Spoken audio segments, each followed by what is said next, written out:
negocio. Entonces tú tienes la oportunidad de poder concientizar a la persona. Posiblemente no lo va a aceptar porque sea parte de su mala actitud, pero sí te das cuenta. Yo no sé si a usted ha tocado platicar con una persona el mismo tema y ver que su actitud es distinta a lo que usted platica, exactamente lo mismo, pero con otra persona. Y ves las reacciones y dices, ¿cuál es la diferencia? Problema de actitud. Entonces, la forma en la que respondemos es un indicador del tipo de actitud que tenemos, la manera de hablar y de responder. Y la segunda cosa que identifica si tenemos problemas de actitud es cuando vemos el ánimo o el humor que mostramos a alguien o a algo. ¿Conoce usted personas que dice a él ni le hagas chistes, porque él no es de chistes? ¿Conoce gente así? Con él trátalo con pincitas porque su humor o su actitud de ánimo normalmente reacciona a chistes o situaciones de la vida curiosas en las que todos nos reímos. Él no responde ni reacciona así. Él reacciona y responde totalmente diferente. Nos pasa, por ejemplo, en las reuniones. En las reuniones no soy yo de contar mucho chiste, pero de repente algún día que me dan de comer sopita de payasito, me da por contar chistes y de repente te das cuenta que hay alguien que no le hace. Dices, a lo mejor no soy buen narrador de chistes, ¿verdad? Pero después te das cuenta que lo hace con otro más y que a él no le hace la gracia. Y entonces comienza a identificar que hay un problema de actitud. No es la persona, no es el ambiente, no es el lugar. Él tiene problemas de actitud. Entonces, el ánimo o el humor que mostramos ante alguna persona o ante alguna circunstancia demuestra el tipo de actitud que tenemos. Si usted es el tipo de persona que tiene un humor inestable durante el día y que depende mucho de buenas noticias, entonces identificar que tienes una actitud que no es estable. Las personas que tienen una actitud estable, sólida, firme, normalmente las circunstancias que le rodean no afectan su estado de ánimo o su humor.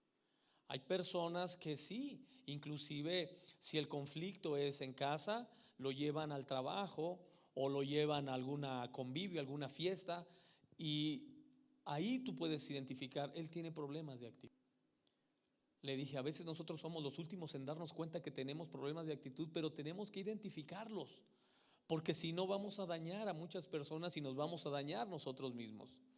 Así que yo creo que nadie quiere heredar cosas a sus hijos. La tercera cosa que usted puede identificar cuando hay problemas de actitud es en la clase de prejuicios que nos formulamos.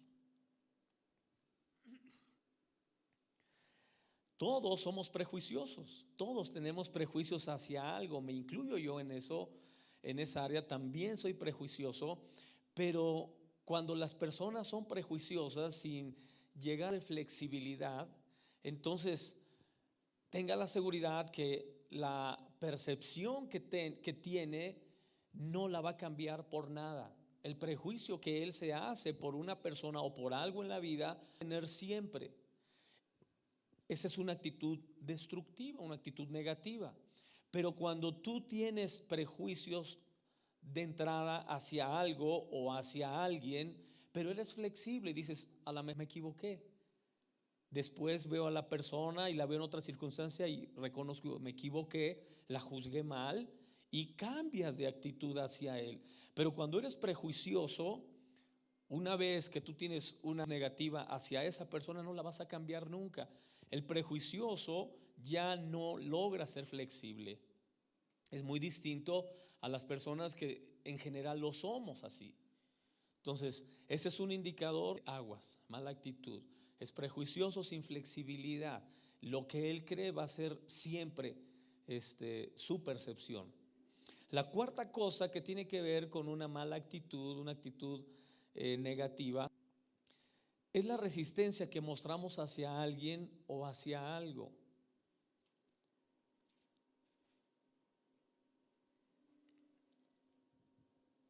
Ese es otro indicador de una mala actitud. Cuando mantienes resistencia, siempre te mantienes resistente hacia algo o hacia alguna circunstancia de la vida. Puedes a lo mejor en algún momento, en alguna circunstancia, resistirte, pero no puedes mantener esa actitud siempre, porque entonces ya es una actitud destructiva. No vas a cultivar nada bueno, nada positivo manteniendo ahí. Entonces, nos resistimos al cambio, está bien, hay cosas que yo no quiero cambiar, pero no me puedo cerrar a que esa es la única forma en la que yo puedo ver la vida, porque aún Dios todos los días hace cosas nuevas y constantemente está manifestándose a nuestra vida. Las personas que se mantienen con esa actitud de resistirse se pierden muchas bendiciones de Dios, porque no aceptan que Dios puede estar haciendo cosas nuevas todo el tiempo. Entonces, no deje que la resistencia le impida recibir bendiciones de Dios solamente porque en algún momento usted mantuvo esa posición y no se quiso mover de ahí. La quinta cosa para identificar una mala actitud es la indisposición. La indisposición hacia personas y hacia cosas es un indicador de mala actitud. Hay gente que está dispuesta a nada, y no puede usted ir por la vida con una actitud así.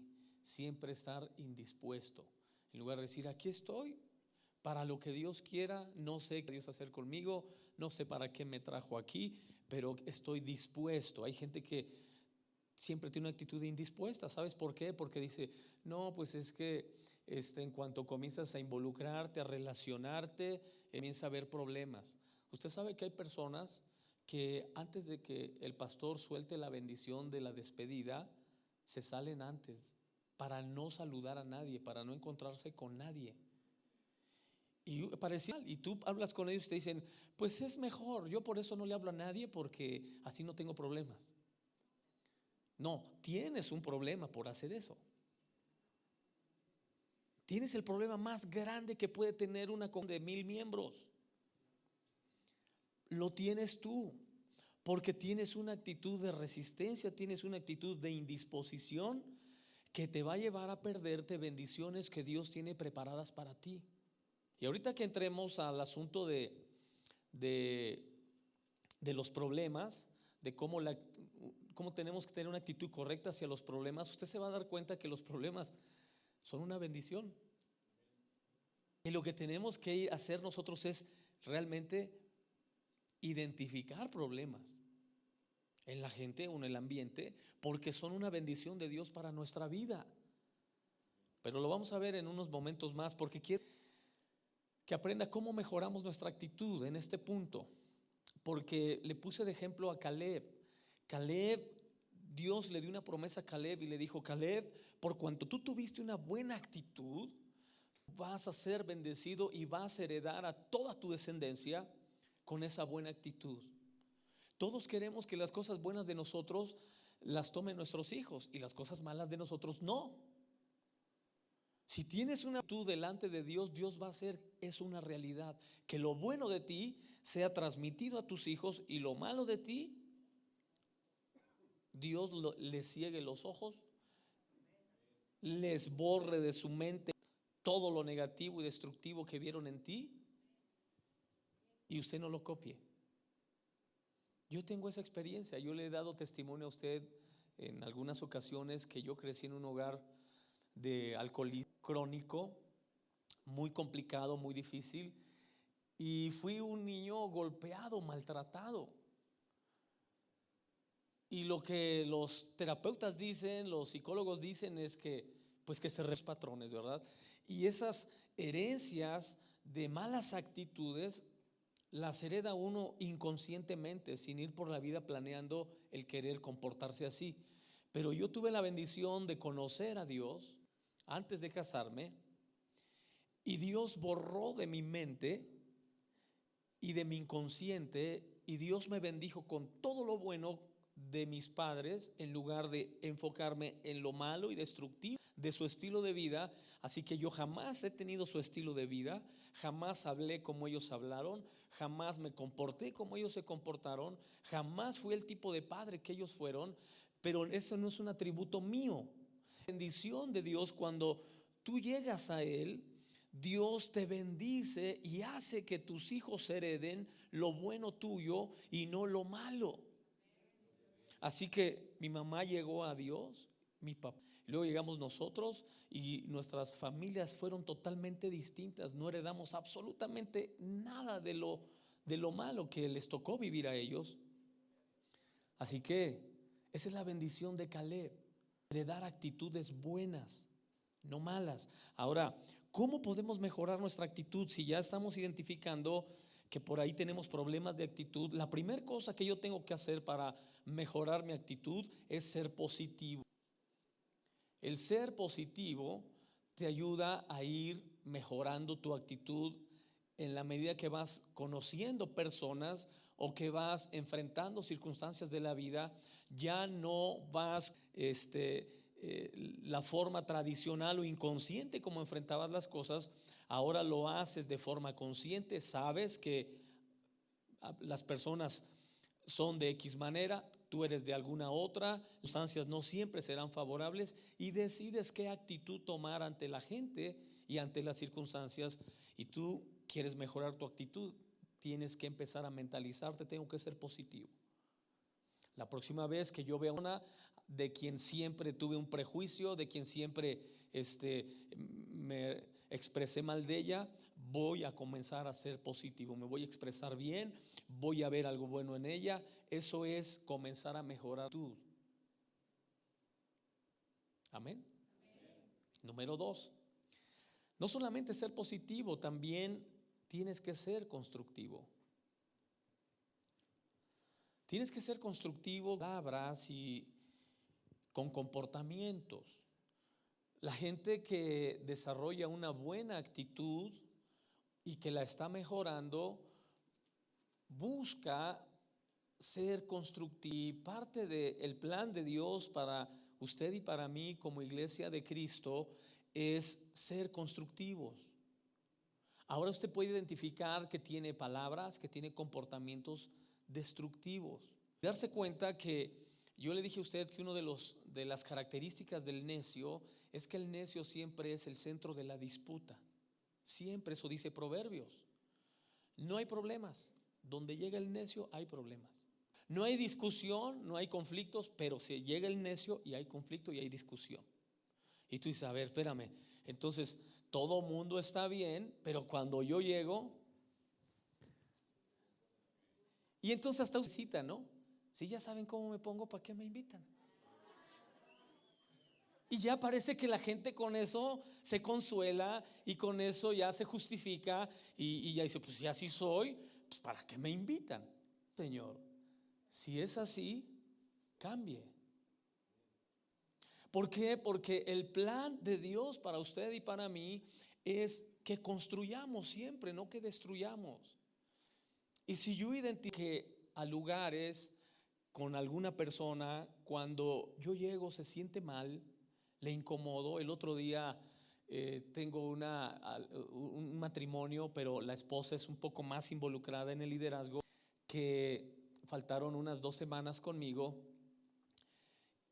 pero aparte ellos sirven en otro lugar, y les dije: ahora no los vi y quiero que sean los primeros en llegar en la próxima reunión. Y me dice: es que he tenido mucho trabajo. Dije: no lo sé, pero quiero que llegues antes que todos. Y le digo: ¿sientes que te presiono mucho? ¿Que te incomodo? Y me dice: sí. Bueno, perdón, pero de todas maneras quiero que llegues primero. Es muy raro que yo incomode a alguien o que lo haga sentir mal, aunque le pida algo en la actividad o en el trabajo que desarrollamos. Pero sí identifico cuando no me conoce en ese plan, cuando digo algo así, identifico que incomodo a alguien. Es impresionante cómo las personas que tienen mala actitud ante la vida, ante las personas, ante Dios, ante las circunstancias, no se dan cuenta, hacen daño, que lastiman. Y si tú te das cuenta que tus palabras, tus comportamientos destruyen, entonces puedes comenzar a construir. Y tal vez comenzar a sustituir esas palabras que incomodan o que hacen daño a las personas por palabras más agradables, más cómodas. Amén. La tercera cosa para mejorar la actitud es ser esperanzador. Ser esperanzador. Ser esperanzador no es lo mismo que tener esperanza. Para los que vinieron pasada y el sábado, que les estuve enseñando la importancia entre aprender a estar en espera y tener esperanza, y luego ser un esperanzador, porque tener esperanza para ti, pero no esperanza para los demás. El esperanzador no solamente tiene esperanza para él, tiene esperanza para los demás. Entonces, cuando tú te relacionas con las personas, tu actitud es: yo sé que un día él va a cambiar, sé que un día va a ser mejor, sé que un día estas cosas ya no van a repetirse entre nosotros. Y eso es ser esperanzador. Y la gente necesita ese tipo de a su alrededor, porque la mayoría de las personas lo que hacemos es que los limitamos o los rechazamos o los marginamos para que sean parte de nuestro círculo, porque identificamos que tienen malas actitudes. Obviamente también nosotros las tenemos. ¿Por qué? Porque yo tengo esperanza para mí, pero no para él. Yo creo que Dios me puede cambiar a mí, pero no a él. Y las personas tienen que sentir eso, que si tú puedes cambiar, bien lo pueden hacer. ¿Está bien? Y número 4, mejoramos nuestra actitud cuando somos reconciliadores. Los reconciliadores son personas que van mejorando a través de la sanidad de sus relaciones, porque es exactamente lo que hizo Cristo con el ser humano y con Dios. El ser humano estaba peleado con Dios, separado de Dios, y lo que hace Cristo es sanar la relación entre el ser humano y Dios y reconciliarlo. Cuando reconciliamos a personas o nos reconciliamos con personas y funcionamos en esa actitud, lo que vamos a hacer es que vamos a crear un ambiente de conciliación favorable para todos. ¿Sabe qué, iglesia? A nadie nos beneficia que hablemos mal del presidente, que hablemos mal del gobierno, que hablemos mal del país. A nadie. Y yo a veces me sorprendo cómo el mundo nos da ejemplo. Apenas el día de ayer y antier salió una nota en televisión y en el periódico que el señor Servillet, el dueño de Bimbo, le dijo a empresarios: vamos a unirnos con nuestro presidente, no permitamos que desacrediten a nuestro presidente, no es bueno. Y yo digo, cuando un cristiano va a tener esa actitud, por favor, ¿por qué gente no cristiana toma actitudes más cristianas que los mismos cristianos? Y nosotros no solamente no permitimos que hablen mal de él, nosotros generamos el conflicto. Y es que es esto, y es que es lo de sus casas, y que usted póngase a orar por él. Imagínense que los no cristianos dicen: ¿saben qué? Vamos a unirnos con nuestro presidente. A nadie nos conviene que hablen mal de él. A nadie. Y usted y yo fuimos creados para reconciliar, para crear un ambiente de conciliación. Así que cuando usted entre en el Facebook, en las redes sociales, en Twitter, en lo que sea, comentarios negativos, dígales: mejor ponte a orar por él. Eso es crear un ambiente de reconciliación. Vamos a unirnos al presidente y decirle: sacar al país adelante. Vamos a unirnos al pastor y vamos a decirle: pastor, ¿qué sigue? ¿Qué planes tienen? ¿Qué lo puedo apoyar? Eso es ser conciliador, eso es mejorar tu actitud ante la vida, ante las personas. Y entonces tú vas a heredar eso a tus hijos y los vas a bendecir. Son de las mejores herencias que usted va a dar. Cuando le enseñé un poquito sobre las herencias, le hablé sobre que muchos padres heredan corazones de piedra a sus hijos, corazones duros, la misma dureza que él tuvo, el muchacho es duro. Amén. Y son de las cosas que hoy ya no podemos seguir transmitiendo a las nuevas generaciones. Yo hice un comentario exactamente al segundo día que pasó Sinapa, cuando fue todo el problema y empezaron a hablar cosas que no. A mí me preguntaron y me dijeron: ¿usted qué opina? Creo que tú estabas en la escuela. Y yo les dije: yo no creo que es un crimen de Estado. Yo no creo que ellos son unos mártires. Yo no creo todo lo que se dice allá afuera. Yo creo otra cosa. Yo creo que eso es un conflicto del narcotráfico en el que está metida esa región del país, y que son ajustes de cuentas del narcotráfico. Hoy sabemos que 2 de esos muchachos pertenecían a los rojos, a grupos involucrados en la mafia. Ahora, eso mucha gente no quiere ver las cosas así, que queremos buscar culpables y señalar y criticar, pero sabemos que ese era un problema de otra naturaleza. Entonces, ¿qué tenemos que hacer nosotros? Siempre buscar conciliar, conciliar siempre. Nos pasa igual mucho en la familia, en casa,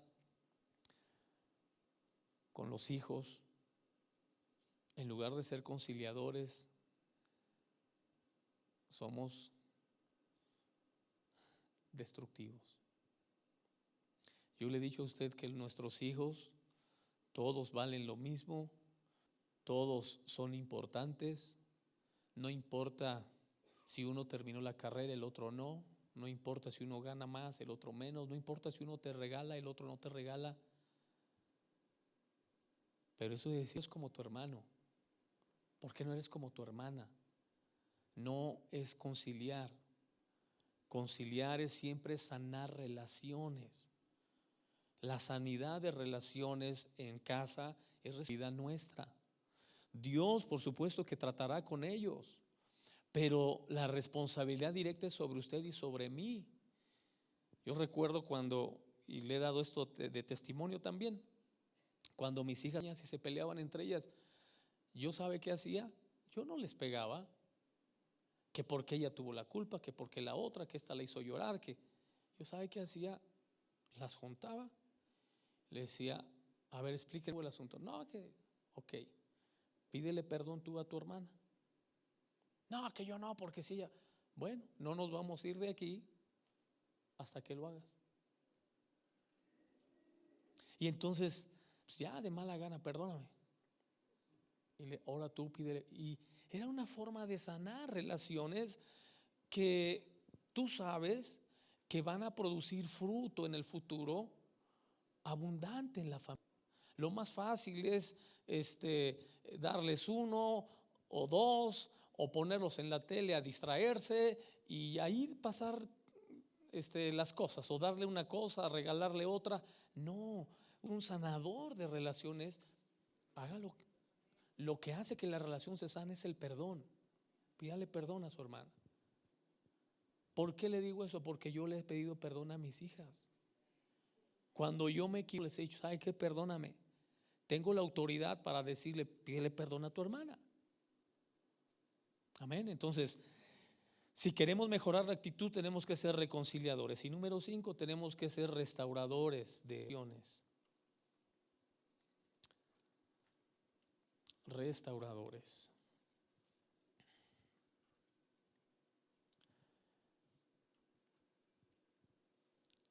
Bien, ahora sí vamos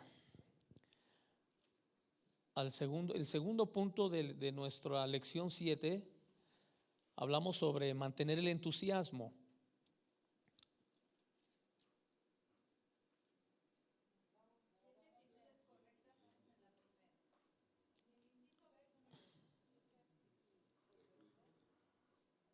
¿No terminamos el punto 1?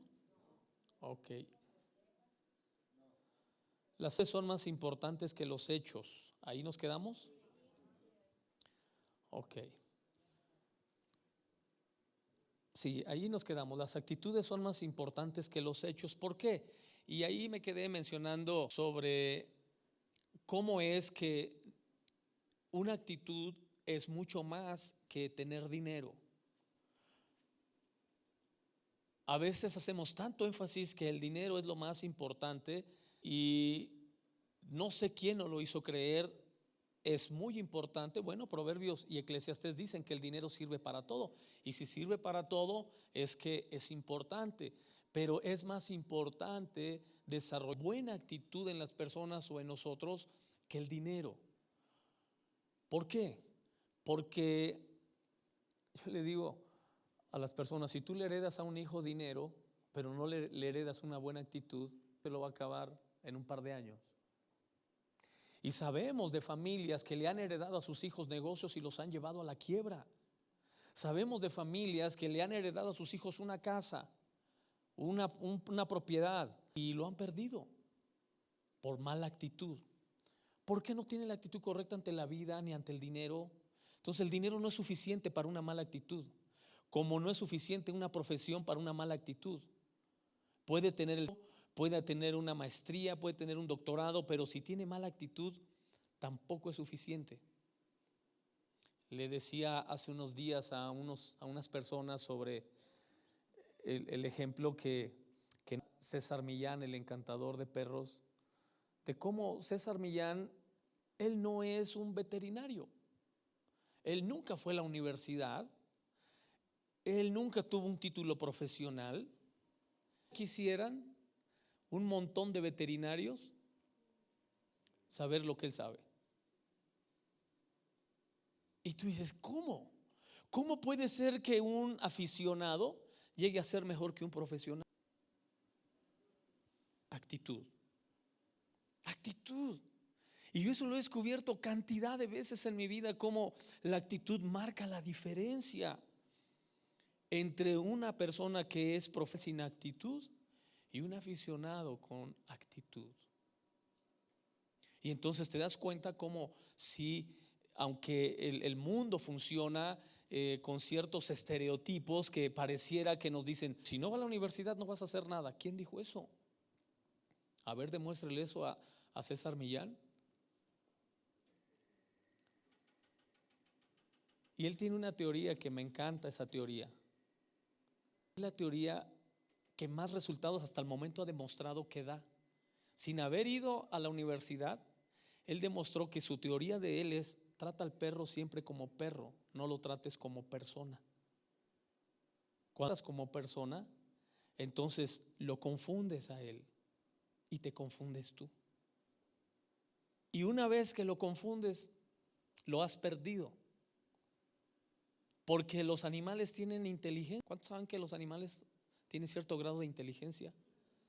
¿Cuál es la diferencia de la inteligencia del animal a la del ser humano? Solo hay una. La única diferencia es que él no tiene conciencia de su inteligencia. Bueno, yo conozco seres humanos que tampoco, pero cuando tú llegas a la conclusión de que tienes conciencia de que eres un ser inteligente, eso es lo que te diferencia del animal. Pero tiene inteligencia, un grado de inteligencia para interactuar con el ser humano.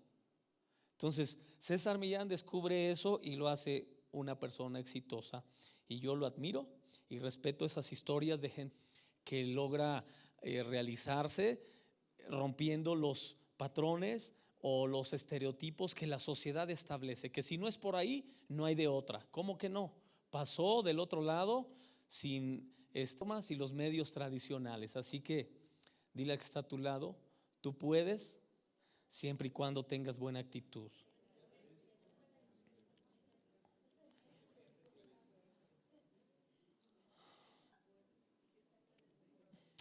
La actitud es más importante que el tiempo. La actitud es más importante que el tiempo. Si usted dice, es que yo ya se me fue el tiempo, está tomando una mala actitud. Puede ser que usted ya sea una persona mayor y le cueste más alcanzar algo, pero lo puede alcanzar. Amén. Así que la actitud puede hacer que muchas cosas en nuestra vida se den sin depender del tiempo. Le preguntaban siempre a Miguel Ángel, al pintor y escultor, yo creo el más famoso que ha existido en la historia del mundo, le preguntaban: ¿cuál es tu mejor obra? Y nunca Miguel Ángel dijo el Moisés, la Capilla Sixtina, el David. Siempre dijo la prima. Y era un ancianito. ¿Y cuál es tu mejor obra? La próxima. Porque la gente que tiene la actitud correcta ante la vida y ante las personas, el tiempo no lo va a limitar. Entonces, si hoy sabemos que la actitud es más importante que el tiempo, que el dinero, que una profesión, que el mismo talento, y le digo algo, y aunque experiencia, yo conozco personas que no tienen experiencia en muchas cosas, pero tienen la actitud correcta, y en muy poco tiempo superan a la gente de experiencia. Así que por encima de cualquier cosa, trate de mejorar su actitud siempre. Ya tiene 5 indicadores por lo menos de cómo identificar una mala actitud en usted, personas que están alrededor de usted o en algo que esté pasando en su vida, y luego cómo mejorar nuestra actitud. Y eso va a hacer que crezcamos en buena actitud. Inciso B, 3 pasos para una actitud positiva. Primero es que piense y no reaccione solamente. Cuando una dificultad ataca, la tendencia es darse al pánico o darse. La Biblia nos dice cómo y acerca de qué pensar, y estos pensamientos determinan nuestro éxito. Número 2, en toda situación siempre busca a Jesús, Lucas 24:13. Y número 3, cree que puedes y podrás, Mateo 7:7. Pedid y se os dará, buscad y hallaréis, llamad y se os abrirá. Si piensas que estás derrotado, lo estás. Si deseas ganar, pero piensas que no puedes, es casi seguro que no lo harás. Los triunfos en la vida no siempre son para los más fuertes o más rápidos, pero tarde que temprano los que piensan que sí pueden, triunfarán. 2, mantén el entusiasmo. Mantente siempre entusiasmado. ¿Por qué? Porque no es importante lo que te sucede en la vida, sino lo que sucede dentro de ti. Lo escribió John Maxwell, uno de los escritores de liderazgo más importantes en el mundo. Y también porque el entusiasmo quiere decir inspirado por Dios. Y cuando tú entiendes la importancia del entusiasmo, sabes que el entusiasmo te hace ver mejor. Yo siempre le digo a los líderes, puedes ser un mal líder, pero si tienes buen entusiasmo, te vas a ver como un buen líder. Y tú puedes ser un excelente líder, pero si tienes de entusiasmo y de inspiración, te vas a ver como un mal líder. La diferencia es el entusiasmo, la inspiración que debemos tener para hacer las cosas. Mantente inspirado todos los días. Siempre busca algo que te mantenga inspirado. Porque mientras te mantengas inspirado, prácticamente no hay nada que no puedas hacer en la vida. Mientras mantengas tu vida inspirada en algo, prácticamente no habrá algo que tú no puedas hacer.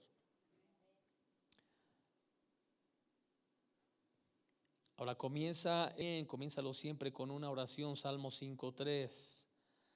Adéntrate en la palabra cada día a través del lavamiento del agua de la palabra.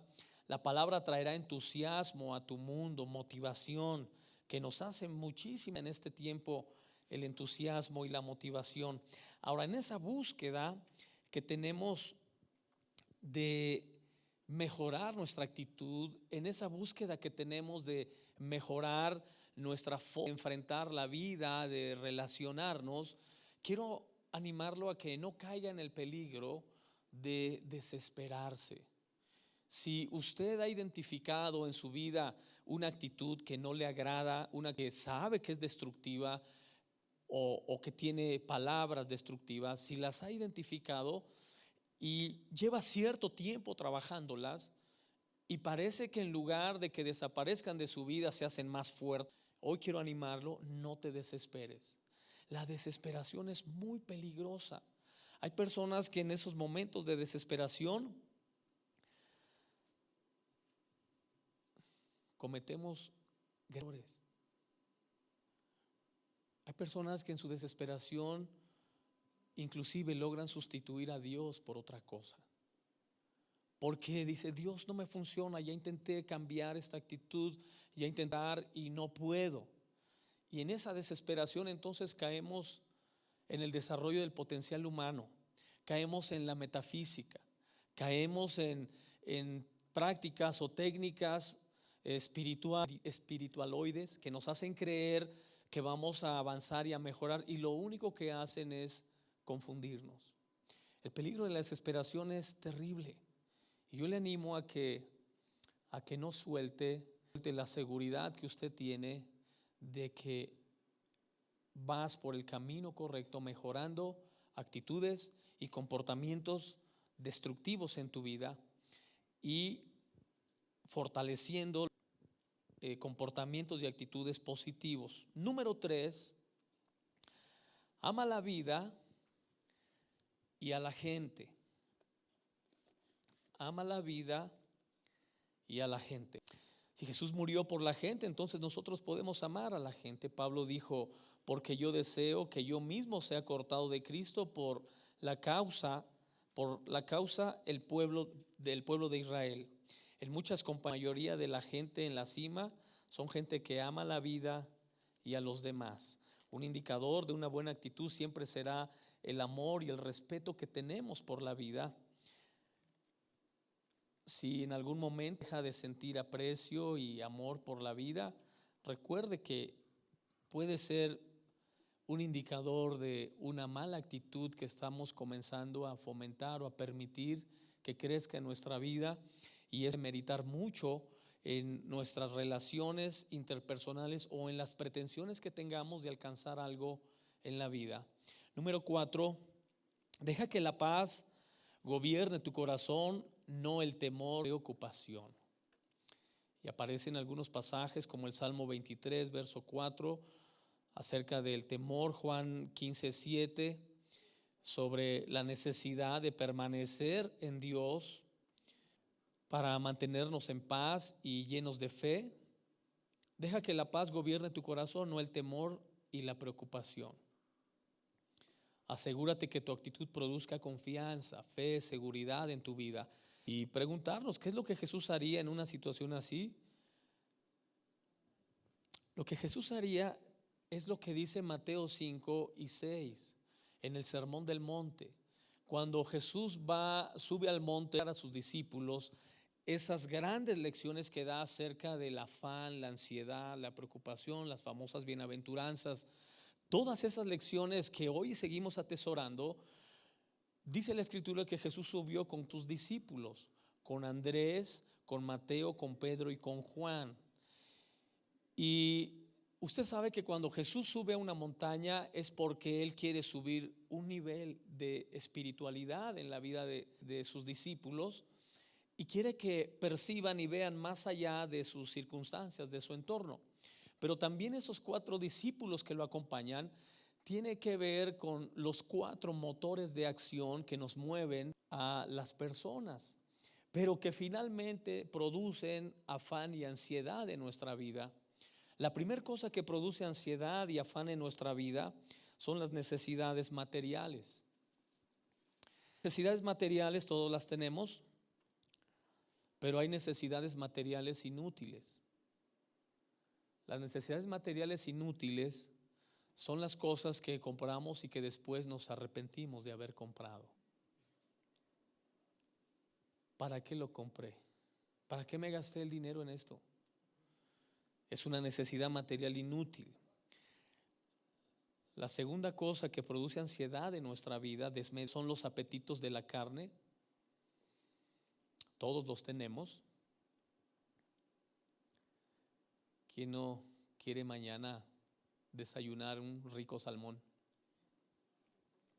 Todos lo deseamos, pero hay apetitos de la carne totalmente inútiles que nos llevan a tener vicios, que nos llevan a tener adicciones destructivas.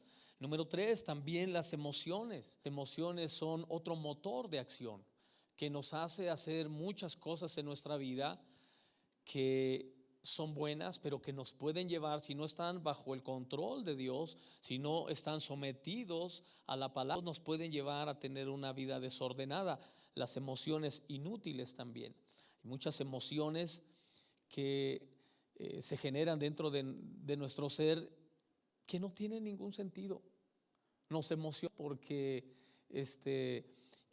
ya va a terminar el invierno y ahí viene la primavera. Pues, ¿y qué? De todas maneras vas a seguir trabajando las mismas 8 horas, vas a seguirte esforzando. Sí, pero ya no va a haber frío.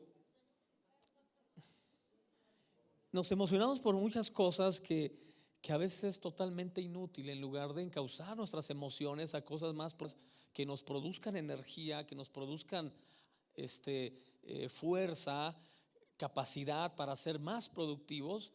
Y entonces nos emocionamos por muchas cosas totalmente irrelevantes. Acuérdese, no todos las tenemos, pero no todos llegamos al punto de derrochar nuestras emociones o nuestros recursos o nuestras capacidades. Siempre tratamos de encauzarlas de forma. Y número 4, los pensamientos inútiles. Todo esto produce una tremenda ansiedad en nuestra vida, en lugar de la paz y el reposo, el descanso que necesitamos tener en Dios. Ahora, número 5, una buena actitud siempre será que hay que esperar que el futuro sea siempre mejor que nuestro pasado. Espera futuro sea mejor que tu pasado.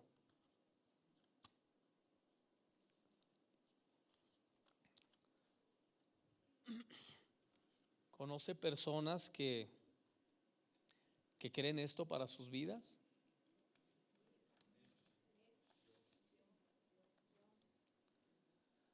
La mayoría de las personas que no conocen a Dios y que tienen una edad madura, creen siempre que su mejor momento, su mejor etapa fue el pasado.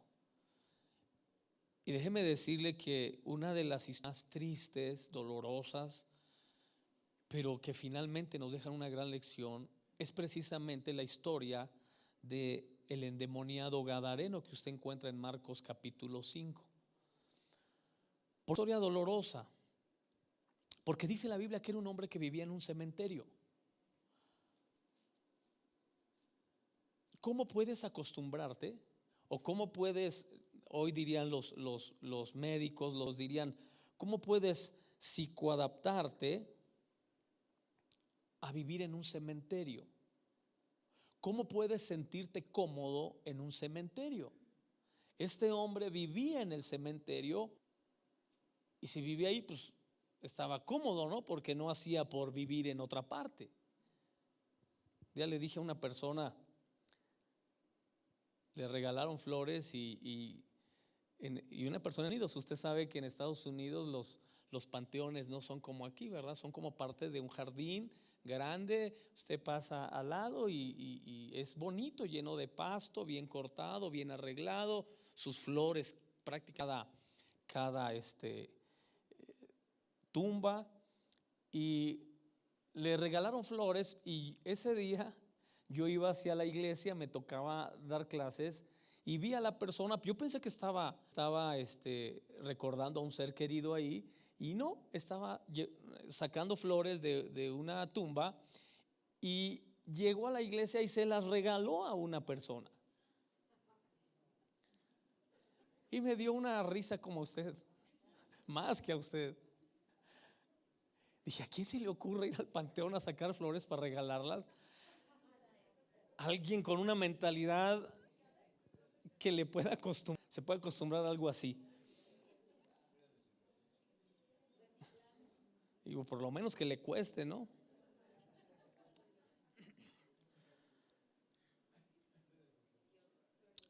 Ahora, los panteones en aquel tiempo eran horribles. Y ahí vivía una persona, dice la escritura, acostumbrado a ir lápida en lápida. Usted sabe que cada lápida representa una memoria, un recuerdo del pasado. Si hay algo que significa es memorias, recuerdos del pasado. Así que esta persona estaba acostumbrada a vivir en el pasado y a convivir en un ambiente de muerte. Ahora es sorprendente cómo hay personas que se acostumbran a esa vida, a un ambiente así, de muerte y solamente del pasado.